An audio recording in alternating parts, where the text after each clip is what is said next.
آج 30 دسمبر 2022 کا یہ جمعۃ المبارک جمادی الثانی 1444 ہجری کا یہ عشرہ اول ہے۔ گزشتہ جمعہ میں رسول اللہ صلی اللہ علیہ وسلم کا وہ خطبہ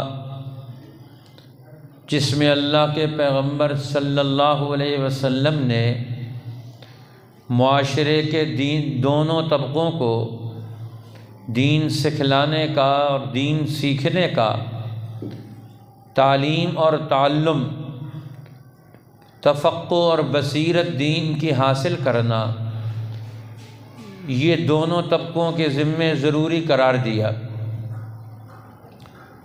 معاشرے کا پہلا حصہ وہ اہل علم کا ہے جنہوں نے سبقت حاصل کر کے دین کو سیکھ لیا، وہ معلم ہیں، وہ استاد ہیں، وہ علماء ہیں، وہ خیر کے حاملین ہیں۔ اب ان کی ڈیوٹی اور ذمہ داری بنتی ہے کہ وہ دوسرے لوگوں کو جو ابھی تک دین نہیں سیکھ سکے انہیں دین سکھلائیں، انہیں اللہ کا قرآن پڑھائیں۔ علماء اور حکمران طبقے یہ امت کے بڑے طبقوں میں شامل ہوتے ہیں، اور یہ لوگ دین کا بنیادی کردار ادا کرتے ہیں۔ آنے والی نسلوں کی ڈیوٹیاں اور ذمہ داریاں یہ ان کے کندھوں پر ہیں، اس لیے پہلا درجہ ان کا ہے وہ دنیا میں صحیح کردار ادا کریں، کسی کو جاہل نہ رہنے دیں، کسی کو دین سے ناآشنا نہ رہنے دیں، یہ ان کی ذمہ داری بنتی ہے۔ وہ اس کے لیے بھرپور کردار ادا کریں، اس کے لیے بھرپور ذمہ داریاں ادا کریں، اس کے لیے اپنی توانائیوں کو خرچ کریں، اس کے لیے اپنے اوقات کی تنظیم کریں، تشکیل کریں، وہ اس کے لیے اپنی ڈیوٹیاں سر انجام دیں، اپنی ڈیوٹیوں کا شیڈول بنائیں، وہ اس کے لیے کردار ادا کریں۔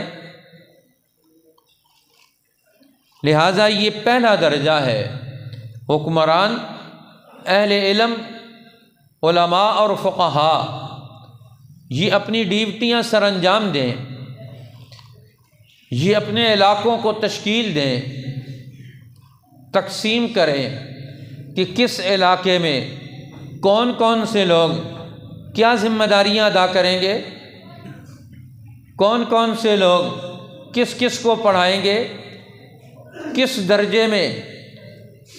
درجے میں کون لوگ علم حاصل کر چکے ہیں۔ اب ان کی ذمہ داریوں کا تعین کیا جائے تو پہلے درجے میں اہل علم، علماء اور حکمران وہ اپنی ذمہ داریوں کا تعین کریں گے، اپنے ٹائم ٹیبل، اوقات اور شیڈول کا تعین کریں گے کہ انہوں نے اپنی ڈیوٹیاں کیسے سر انجام دینی، کہاں کہاں انہوں نے سفر کرنے ہیں، کس کس موڑ پر کن کن لوگوں کو دین سکھانا ہے، کن کن لوگوں کو قرآن پڑھانا ہے، کن کن لوگوں کو کس درجے میں اس سے آگے پہنچانا ہے۔ اب یہ ان کی ڈیوٹی بنتی ہے، ان کی ذمہ داریاں بنتی ہیں۔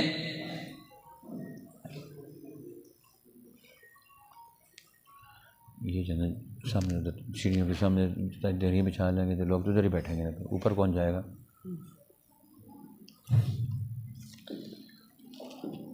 تو اب یہ اپنے اوقات اور شیڈول کا تعین کرنا، معلمین اور اساتذہ کا تعین کرنا، ان کی ڈیوٹیوں اور ذمہ داریوں کا تعین کرنا، یہ خوبی والا عمل نبی اکرم صلی اللہ علیہ وسلم نے جب مدینہ طیبہ پہنچے تو اللہ کے پیغمبر نے وہاں بہت سارے لوگوں کو ان کی نوعیتوں کے اعتبار سے سمجھایا کہ ان کو دین کیسے سکھلایا جائے گا۔ ایک کافر کو بھی دین سکھلایا جائے گا، صرف مسلمان کو نہیں، ایک کافر کو بھی دین سکھلایا جائے گا، اس کو بھی ماحول فراہم کیا جائے گا۔ آج تو مسلمان کے پاس ہی یہ پیغام نہیں ہے، مسلمان کے پاس ہی اپنا شیڈول نہیں ہے، اپنی ترتیب ہی نہیں ہے، وہ کیسے کردار ادا کریں گے؟ نبی اکرم صلی اللہ علیہ وسلم جنگ بدر میں قیدی آتے ہیں، کافر ہیں، مقابلے میں آئے ہیں، اور جو مارے گئے، جو قید ہو گئے، اسلام قیدیوں کا بھی بندوبست کرتا ہے، ان کا انتظام کرتا ہے، ان کو پورے پروگرام کے تحت جیلوں میں نہیں قید کیا جاتا، گھروں میں، خاندانوں میں قید کیا جاتا ہے، تاکہ ان کے لیے دین سیکھنے کا ماحول پیدا ہو، وہ ہمارے گھروں سے نکل کر جائیں، جتنا عرصہ یہاں قید ہیں، اس قید میں ان کو غیر محسوس انداز سے دین کی تعلیم اور تربیت دی جائے۔ وہ مسلمان گھر، مسلمان گھرانہ، مسلمان خاندان یہ ایک یونیورسٹی کی حیثیت رکھتا ہے، ایک مدرسے کی حیثیت رکھتا ہے، ایک مسلمان گھرانہ یہ تعلیم گاہ کی حیثیت رکھتا ہے، یہ تربیت گاہ کی حیثیت رکھتا ہے۔ مسلمانوں کا ہر گھر وہ ایک تعلیم گاہ ہے، وہ ایک ادارہ ہے جس میں استاد ہیں، جس میں شاگرد ہیں، جس میں انتظامی نوعیتیں موجود ہیں۔ ہر گھرانہ وہ تعلیم گاہ ہے، وہ تربیت گاہ ہے، وہ خانقاہ ہے، وہ یونیورسٹی ہے، وہ ایک کالج ہے، وہ ایک سکول ہے۔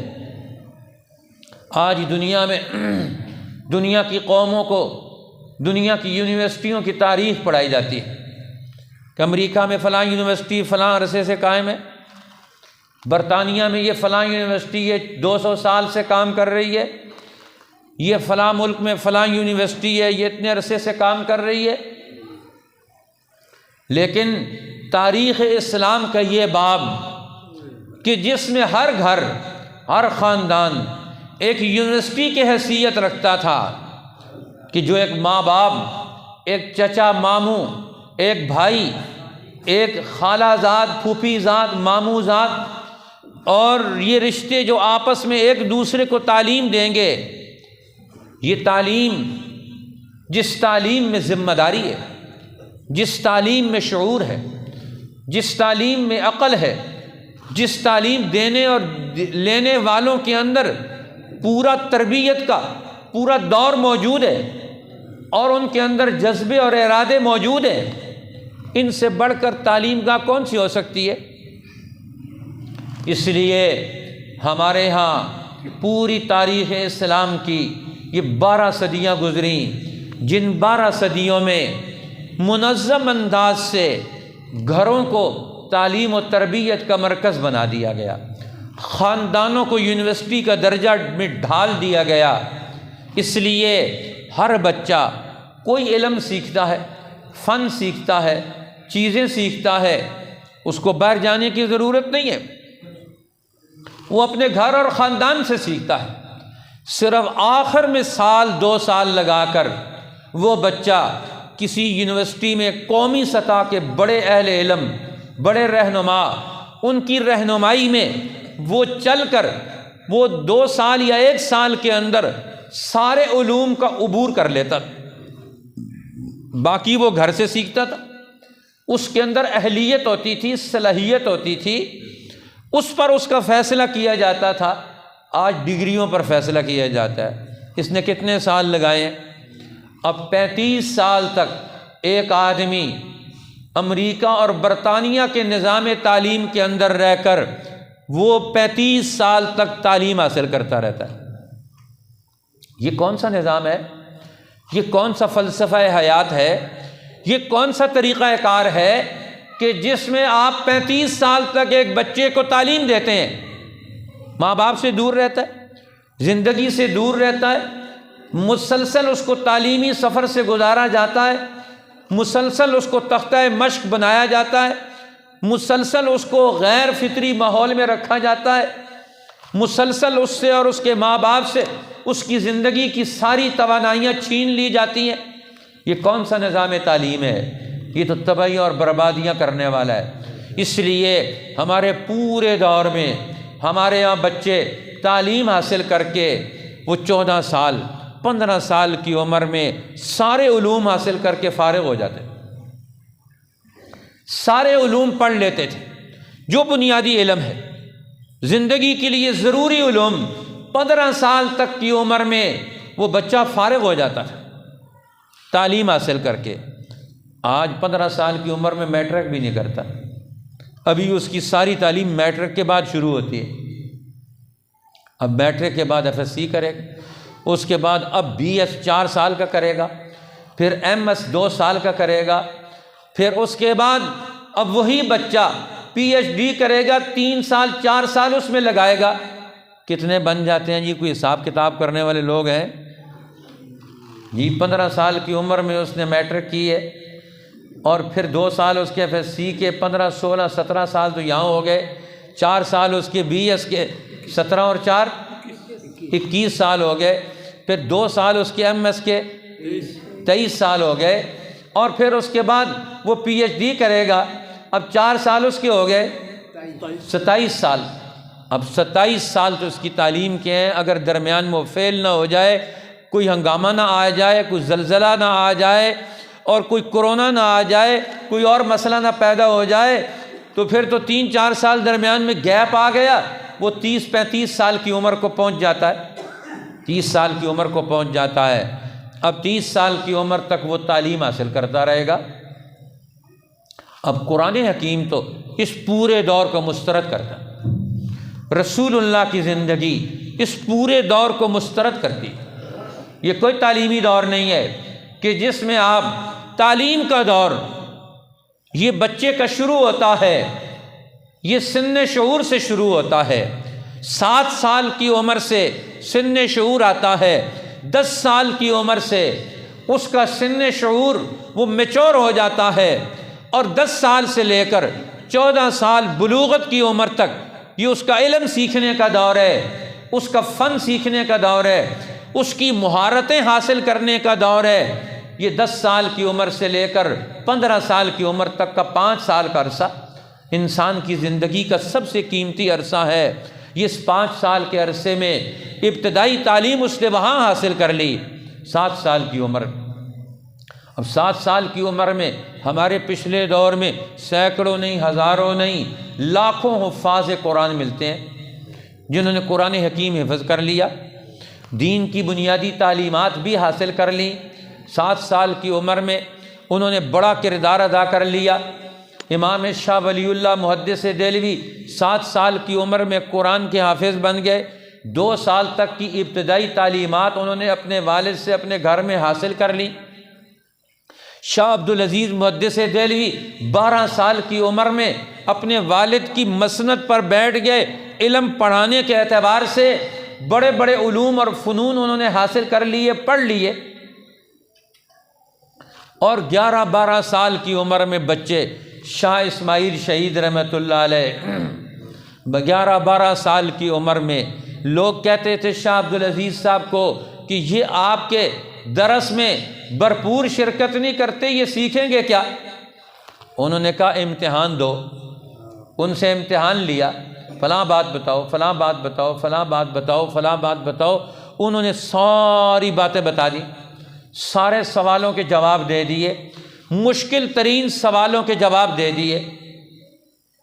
بچے تھے، کھیل رہے تھے، اور کھیلتے کھیلتے درخت پر چڑھے ہوئے، اور درخت پر چڑھے ہوئے اس دور کے سارے علوم اور فنون کی ساری کتابوں کا خلاصہ بیان کر رہے ہیں۔ اوپر چڑھے ہوئے، وہ درخت پر چڑھے ہوئے بچے کھیلتے ہوئے وہ سارے علوم پڑھ رہے ہیں۔ اب نیچے سے شاہ رفیع الدین محدث دہلوی گزرے، انہوں نے ان کا وہ بیان سنا کہ یہ شاہ اسماعیل شہید بچپن کی عمر میں یہ درخت پر چڑھتے ہوئے کھیلتے ہوئے یہ بڑے بڑے علوم اور فنون کا خلاصہ بیان کر رہے ہیں، اور ان کو وہ ساری چیزیں ازبر ہیں، ساری چیزیں ان کو زبانی یاد ہیں، یہ سارے علوم سے وہ گزر گئے ہیں۔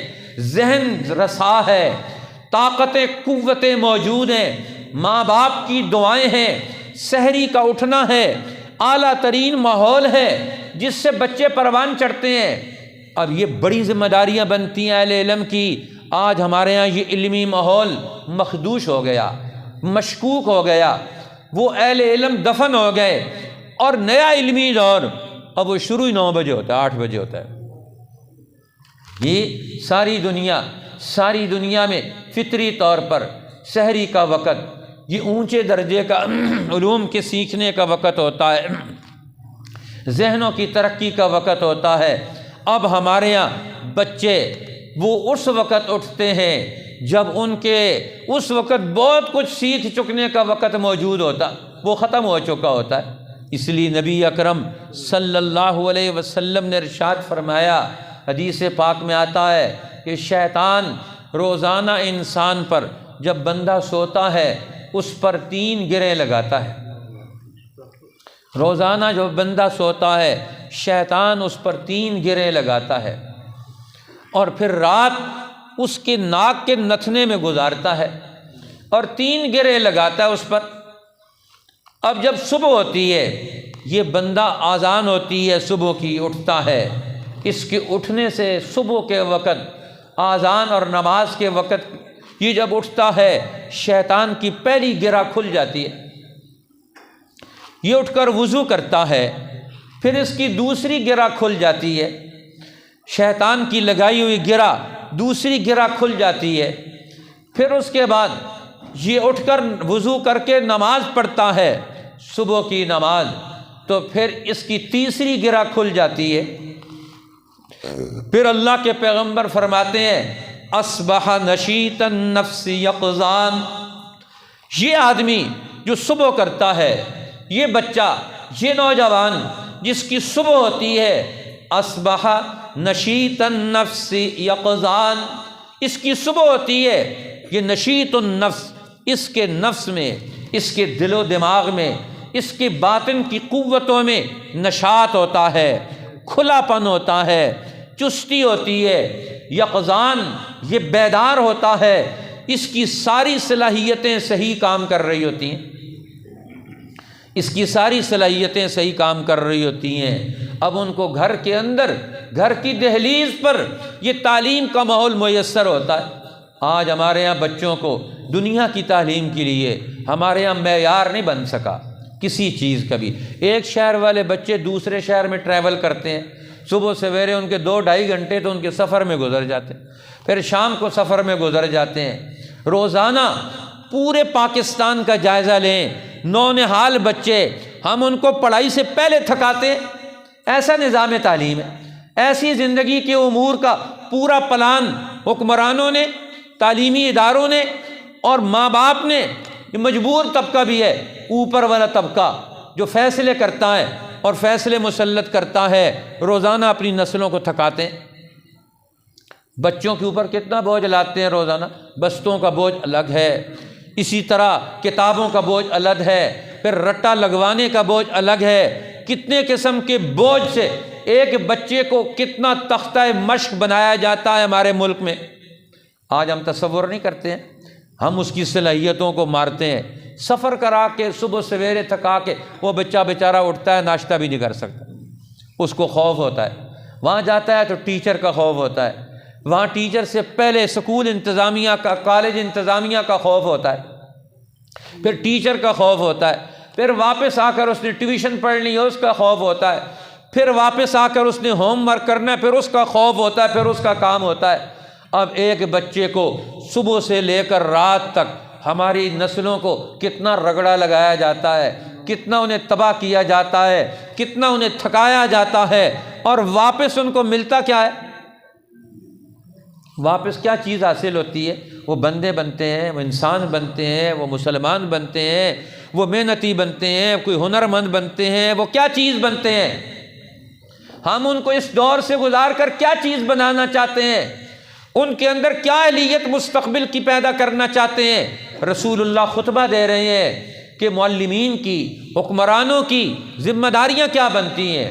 اللہ کے پیغمبر اس خطبے میں لوگوں سے لوگوں کو تنبیہ کر رہے ہیں، توجہ دلا رہے ہیں، تمہاری دہلیز پر تمہیں پہنچنا چاہیے، ان لوگوں کی دہلیز پر تمہیں پہنچنا چاہیے، معلمین کو، اساتذہ کو۔ ما بال اقوام لا یفقہون جیرانہم، ان لوگوں کو کیا ہو گیا ہے جن کو اللہ نے علم دیا، صلاحیتیں دیں، ہنر دیا، وہ اپنے پڑوسیوں کو علم ہنر نہیں دیتے، ان کو اس کی سمجھ نہیں دیتے۔ جاہل لوگ معاشرے میں وجود میں آئیں جو کوئی ہنر نہ جانتے ہوں، کوئی علم نہ جانتے ہوں، کوئی کتاب قرآن نہ جانتے ہوں، ایسا جاہل نادان طبقہ پیدا کر کے ہم اپنی مستقبل کی خود دشمنی کر رہے ہیں۔ فرمایا لا یفقہون جیرانہم، وہ اپنے پڑوسیوں کو کوئی تعلیم، تفقہ، بصیرت، سمجھ، فقہ نہیں سکھاتے، زندگی کے امور نہیں بتاتے۔ ولا یعلمونہم، اور ان کی تعلیم کا، ان کے عقل و شعور کا، ان کے دماغ کو ترتیب دینے کا کوئی تعلیمی نظام، علم یہ دماغ کو ترتیب دینے کا نام ہے۔ مولانا عبید اللہ سندھی رحمۃ اللہ علیہ، اللہ ان بزرگوں کی قبروں پر کروڑاں رحمتیں نازل فرمائے، وہ فرماتے ہیں تعلیم کس چیز کا نام ہے؟ یہ دماغی قوتوں کو ترتیب دینے کا نام یہ تعلیم ہے۔ ایک معلم ایک بچے کے دماغ کو پورے دین کے ساتھ، پوری زندگی اور انسانی زندگی کے مستقبل کے تقاضوں کے ساتھ اسے ترتیب دیتا ہے۔ دماغی قوتوں کی اس نہج پر ترتیب دینا کہ وہ زندگی کے ہر مشکل مسئلے کو حل کر لے اپنی دماغی صلاحیت سے۔ علم نام کس چیز کا ہے کہ جس سے انسان کے اندر ہر مسئلے کی صلاحیت عقلی طور پر، دماغی طور پر اس مسئلے کے حل کی اہلیت پیدا ہو جائے، صلاحیت پیدا ہو جائے۔ آج مسئلے تو ہیں، مسئلوں کو حل کرنے کی اہلیت اور صلاحیت کوئی نہیں۔ وہ طبقہ کدھر ہے جو مسئلے حل کرتا ہے؟ ہر طبقہ جس کے پاس اختیار جاتا ہے، جس کے پاس فیصلے جاتا ہے، وہ دوسروں کے لیے مسئلے پیدا کرتا ہے۔ پہلے ایک مسئلہ ہوتا ہے، پھر 10 مسئلے پیدا کرتا ہے وہ، ہر ایک۔ آج ہر پاکستانی دفتر 100 قسم کے مسائل روزانہ پیدا کرتا ہے، ہر محکمہ ہزاروں قسم کے مسائل روزانہ پیدا کرتا ہے، ہر محکمے میں، دفتر میں بیٹھنے والا افسر وہ سینکڑوں ہزاروں قسم کے مسائل پیدا کرتا ہے۔ آج ہماری قوم کے لیے مسائل کے انبار لگے ہوئے ہیں، وہ دماغ کدھر ہے جو ان مسائل کو حل کرے گا؟ وہ یونیورسٹی کدھر ہے جو دماغ کو اس انداز سے ترتیب دے گی؟ رسول اللہ تو اس کی طرف توجہ دلا رہے ہیں۔ ما بال اقوام لا یفقہون جیرانہم، وہ لوگ کہاں گئے، کیا حال ہے ان قوموں کا جو اپنے پڑوسیوں کو کچھ دین کی سمجھ نہیں دیتے۔ ولا یعلمونہم، اور نہ انہیں دماغی علمی عقلی طور پر اللہ کے قرآن سے، اس کی کتاب سے، اس کے الفاظ سے، اس کے معنی اور مفہوم سے، اس کے دلائل سے ان کو کیوں آشنا نہیں کرتے۔ ولا یعظونہم، اور انہیں واضح و نصیحت کر کے ان کی باطل اور جھوٹی زندگی سے ان کو نکالتے کیوں نہیں۔ ولا یأمرونہم ولا ینہونہم، انہیں نیکی کا حکم، بھلائی کا حکم، معروف کا حکم کیوں نہیں کرتے؟ انہیں منکرات سے، برائیوں سے، مشکلات سے، مظالم سے ان کو کیوں نہیں نکالتے؟ یہ تو پہلا درجہ ہے وہ معلمین کا، اساتذہ کا، نگرانوں کا، حکمرانوں کا، کہ وہ اپنا ٹائم ٹیبل، شیڈول کیوں نہیں مرتب کرتے۔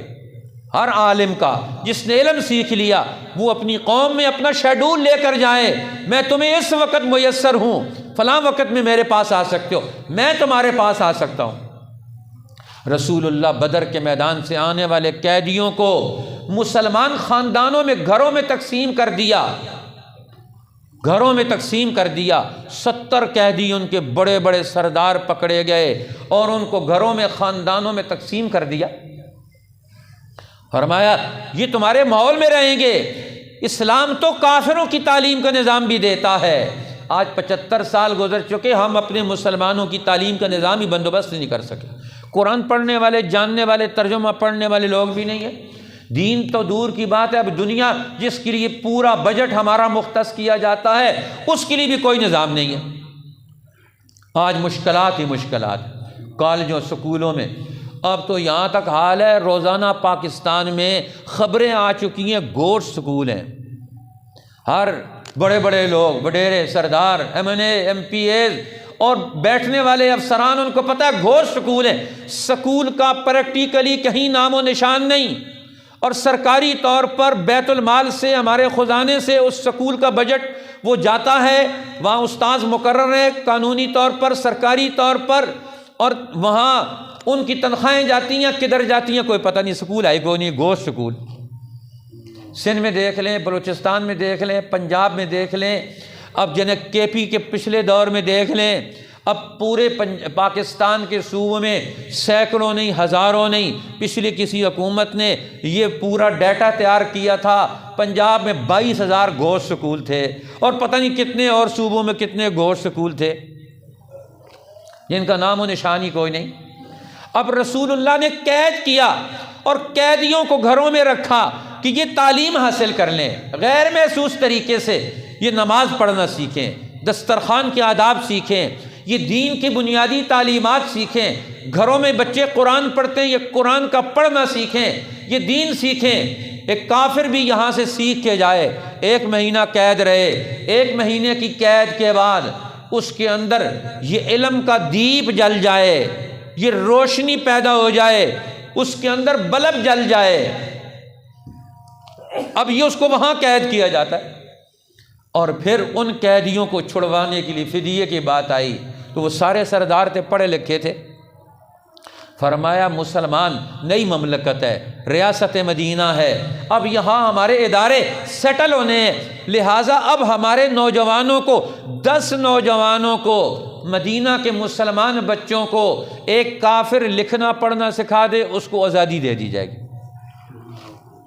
رسول اللہ نے ان کا فدیہ آزادی کیا رکھا؟ 10 مسلمان نوجوان بچوں کو پڑھنا لکھنا سکھانا، ان کو پڑھاؤ لکھاؤ سکھاؤ، تم آزاد ہو جاؤ گے، جتنے دنوں میں مرضی کر لو جی، اب تمہارے اوپر ہے۔ اب ہمارے یہاں پڑھائی لکھائی کا کیا انتظام ہے؟ اس کے لیے کون انتظامات کرتا ہے؟ کون اس کا شیڈول بناتا ہے؟ ما بال اقوام لا يتعلمون من جیرانہم، ان قوموں کا کیا حال جو اپنے پڑوسیوں سے کچھ علم حاصل نہیں کرتے، ولا یتفقہون، کوئی بصیرت اور سمجھ حاصل نہیں کرتے، ولا یتعظون، ان کے اچھے کاموں کو دیکھ کر اپنے لیے نصیحت کا، خیر کا، نفع کا کوئی پہلو نہیں نکالتے۔ خود نہیں کر سکتے ہو، پڑوسیوں کو دیکھ کر لو۔ چین نے ڈیم کس طرح بنائے، فری بجلی اپنی انڈسٹری کو، اپنی زراعت کو کیسے دی، کون سا منصوبہ بنایا، وہاں جا کر دیکھ کر آ کر اپنے ملک میں دوسروں کو دیکھ کر نصیحت قبول کر لو۔ آنکھیں تو تمہیں اللہ نے دی ہیں، تم اپنے یہاں مہنگی بجلی کیوں پیدا کرتے ہو، سستی بجلی کیوں نہیں پیدا کر سکتے؟ پڑوسیوں کو دیکھ لو۔ لا يتعلمون ولا يتفقهون ولا يتعظون، ان قوموں کا کیا حال ہے، کس برائی اور کس پست وہ درجے پر پہنچے ہوئے ہیں، ان کا قدم علم کی طرف نہیں اٹھتا، وہ اپنے گھروں میں بیٹھے ہوئے ہیں۔ رسول اللہ جو لوگ نہیں سیکھ سکے وہ گھروں میں کیوں بیٹھے ہوئے ہیں؟ وہ علم کی طرف قدم کیوں نہیں اٹھاتے؟ وہ اپنی پستی سے کیوں نہیں نکلتے؟ لا یتفقہون، وہ کیوں نہیں آگے بڑھتے؟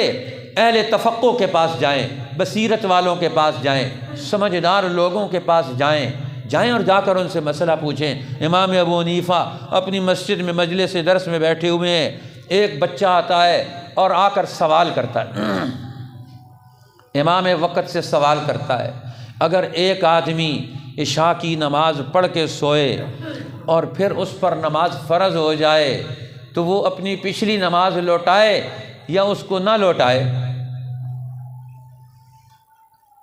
اب یہ رات کو مجلس لگی ہوئی ہے ان کی، اور آ کر مجلس میں آ کر سوال کرتا ہے، پوچھتا ہے کہ ایک آدمی عشاء کی نماز پڑھ کے سویا اور پھر اس کے بعد اس پر عشاء کی نماز فرض ہو گئی، تو اب وہ دوبارہ عشاء کی نماز پڑھے یا نہ پڑھے؟ اب یہ سوال کرتا ہے، یہ نام ہے تفقہ، دین کی سمجھ حاصل کرنا کہ میں دین پر کیسے عمل کروں گا، یہ میرے لیے کیا حکم ہے، میری کون سی حالت ہے، اور حالت جب بدلتی ہے اس کا حکم بدل جاتا ہے۔ اس کا نام ہے تفقہ۔ تفقہ کس کا نام ہے؟ فقہ کس چیز کا نام ہے؟ علم کو زندگی کے ساتھ جوڑنا، حالات کے ساتھ جوڑ کر دین کو اور علم کو سمجھنا، اس کا نام تفقہ اور فقہ ہے۔ حالت بدل گئی، اب اس نئی حالت پر دین کے علم سے نیا حکم لایا جائے گا۔ اب وہ کون تھا بچہ؟ اب اس بچے نے مسئلہ پوچھا، امام ابو حنیفہ نے بتایا کہ اب دوبارہ نماز لوٹائے، نماز کا وقت موجود ہے، پہلے تو نماز اس پر فرض نہیں تھی، اب فرض ہو گئی، حالت بدل گئی، حیثیت بدل گئی، حالت اور حیثیت بدلنے سے اب اس کا حکم بدل گیا، اب دین کے علم سے اس کے اندر حکم کی حیثیت اور پوزیشن پیدا ہوتی ہے، اسے پتہ چلتا ہے میں نے اس وقت کیا حکم لگانا ہے، کون سے حکم پر عمل کرنا ہے، اللہ کا کون سا حکم میری طرف متوجہ ہے، یہ فقیہ وقت کا کام ہے، یہ اس کو رہنمائی دے۔ اب وہ بچہ نابالغ تھا، اب سویا تو اس پر احتلام ہوا، غسل واجب ہو گیا، اسے پتہ چل گیا میں جوان ہو گیا، بالغ ہو گیا، اب میری حالت بدل گئی، اب پہلے والا حکم کیا ہے؟ پہلے میں فارغ ہو گیا نماز سے، وہ اور حال تھا، اب ہمارا حال اور ہو گیا۔ فرمایا اگر اس بچے کو علم کی توفیق مل گئی تو یہ امام بنے گا، یہ دین اور فقہ کا امام بنے گا۔ دیکھو ایک جذبہ، ایک عالم دین کا ارادہ، ایک بچہ سامنے سے گزرتا ہے، اس کی حالت اور حیثیت دیکھتے ہیں تو دل سے اس کے لیے دعا نکلتی ہے۔ آج ہمارے بچوں کے لیے کہاں سے دعا نکلتی ہے؟ کس کے پاس بھیجتے ہیں؟ کس مجلس سے وہ گزرتے ہیں؟ ان کے لیے کون دعائیں مانگتا ہے؟ ان کے لیے کون نیکی کے ارادوں کا، خیر کے ارادوں کا، ان کی امامت کا جذبہ اور ارادہ رکھتا ہے یہ بچہ ہمارا اگلے دور کا امام بنے، یہ اگلے دور کا رہنما بنے؟ آج ہم نے اپنی نسلوں کے لیے اپنے ارادے اور جذبے چھوڑ دیے۔ یہ انبیاء علیہ السلام ہیں، دعائیں مانگ رہے ہیں۔ ابراہیم علیہ السلام رب ہب لی من الصالحین، اے اللہ مجھے نیک بیٹا عطا فرما جو اگلے دور میں نسلوں کے لیے امام بن جائے، صالحیت کا معیار بن جائے۔ اس لیے رسول اللہ فرماتے ہیں واللہ لیعلمن قوم جیرانہم، اللہ کی قسم جن کے پاس علم ہے وہ اپنی قوموں کو، پڑوسیوں کو علم سکھلائیں، ان کو دین کی سمجھ اور بصیرت دیں، ان کو نصیحت کریں، اور اللہ کی قسم جو لوگ موجود ہیں وہ دین سیکھیں اپنے پڑوسیوں سے، فقہ سیکھیں اپنے علماء اور فقہا سے، یتعظون، اور دنیا کی قوموں کے حالات سے نصیحت پکڑیں۔ اگر نہیں پکڑو گے لأعاجلنہم بالعقوبہ، میں تمہیں دنیا میں جلدی سزا دوں گا۔ اللہ کے پیغمبر قسم اٹھا کر کہہ رہے ہیں جو میری امت کا فرد میرے علم اور میرے دین کے لیے اپنے اندر سمجھ اور بصیرت کی جو نہیں پیدا کرے گا میں اسے دنیا میں ضرور سزا دوں گا۔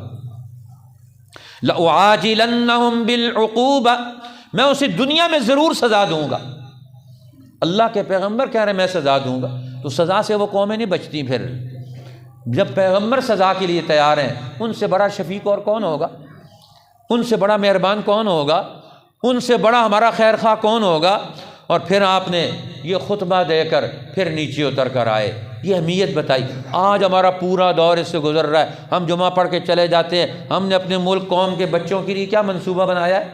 آپ سوال کریں، ہر ایک سے پوچھیں، علماء سے پوچھیں، لیڈروں سے پوچھیں، وکیلوں سے پوچھیں، ڈاکٹروں سے پوچھیں، پروفیسر سے پوچھیں، ٹیچر سے پوچھیں، ہر شعبہ زندگی سے، تاجر ایک دوسرے سے پوچھیں، ایک دوسرے سے سوال کریں۔ اس حدیث، اس خطبہ نبوی کی مطابقت میں ہماری زندگی کے تانے بانے کیسے بنے ہوئے ہیں؟ کون اس کا حل نکالے گا؟ کون اس کے لیے قدم اٹھائے گا؟ یہ سوالات ہیں اس خطبہ نبوی سے، مجھ سے بھی سوال ہے، آپ سے بھی سوال ہے، سوالوں کا جواب تلاش کریں، وگرنہ اللہ کے پیغمبر کی زبان سے اس عقوبت اور سزا کے لیے تیار ہو جائیں۔ اگر ہم یہ قدم نہیں اٹھاتے ہیں سیکھنے سمجھنے والا، تو اللہ کے پیغمبر کہتے ہیں میں سزا دوں گا تمہیں، اور قسم اٹھا کر کہہ رہے ہیں لأعاجلنہم بالعقوبہ، اللہ کی قسم ضرور انہیں سزا دوں گا۔ تو اس سزا سے کیسے بچیں گے؟ آج ہم سزا کے دور سے گزر رہے ہیں، لیکن بچنے کے لیے کوئی قدم نہیں اٹھاتے ہیں۔ اللہ ہمیں بچنے کا قدم اٹھانے کی توفیق دے دے۔ ہم مانگیں گے تو اللہ توفیق دے گا، نہیں مانگیں گے تو اللہ کو کیا ضرورت ہے؟ اللہ کو ضرورت کوئی نہیں ہماری، ہمیں ضرورت ہے اس کی۔ اس لیے تڑپ رکھیں، اٹھیں، مانگیں اللہ سے، اللہ میں توفیق دے۔ اس خطبے کی روشنی میں ہم علم کے لیے قدم اٹھائیں، بچہ بھی اٹھائے، بوڑھا بھی اٹھائے، جوان بھی اٹھائے، مرد بھی اٹھائے، عورتیں بھی اٹھائیں، اپنے گھروں سے نکلیں، 1 گھنٹہ 2 گھنٹے روزانہ نکالیں، جہاں سارے کاموں کے لیے نکالتے ہیں، اس علم حق کو سیکھنے کے لیے نکالیں۔ اللہ مجھے اور آپ کو اس کی توفیق عطا فرمائے۔ واخر دعوانا